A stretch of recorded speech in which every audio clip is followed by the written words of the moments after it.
March 12, 2013, Valencia. Katie decided to take the train 135 miles ahead to Valencia.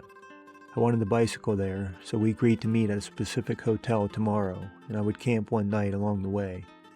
Her train left at 7 a.m., and I got started too. I've been getting stronger, my bike no longer seems so heavy, and I now finish each day with a little more energy than I used to. Today, all of my exercising culminated in one of the peak performances of my life.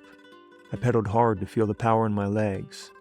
A light tailwind helped move me along, pushing on my back with a gentle touch. Without Katie, I was unrestrained and raced ahead at 15 miles per hour, nearly double our normal pace. Late in the morning, I unexpectedly found the Contreras Reservoir, where deep turquoise water pooled in a knot of mountains. I was following the highway when I arrived, which required me to cross 2 bridges and go through a tunnel to get to the other side. The tunnel was short, but the bridges were long, at least 100 feet high, and had a narrow shoulder and guardrails that didn't even rise to the height of my handlebars. The long drop to the water below was just an arm's length away, and the push of air from every passing vehicle nudged me towards the edge. I breathed a sigh of relief when I reached the far side. By the early afternoon, I had raced past 80 miles of olive orchards to reach the edge of Spain's inner plateau. From there, I had a gradual 55-mile descent to the coast. My legs were still feeling good, so I decided to get all the way to Valencia. I would typically have no reason to go so far in a day, except Katie was waiting for me, and that proved to be a powerful motivation. The last 10 miles took me across the city where I sprinted to keep up with traffic. By this point I was tired and struggling. After pedaling for 9 hours straight, my legs had no more pep in them.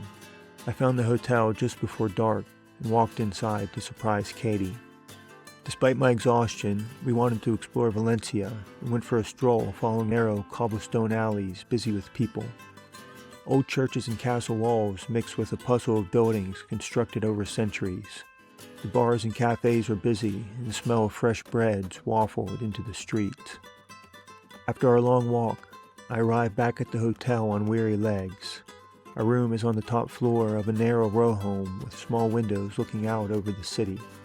It's charming and romantic, and Katie and I stripped bare to take advantage of the soft mattress. A few minutes later, my hamstrings reached their limit, both of them cramped in a very inconvenient moment. I yelped in pain and rolled out from beneath Katie, moving to the floor to stretch and drink water.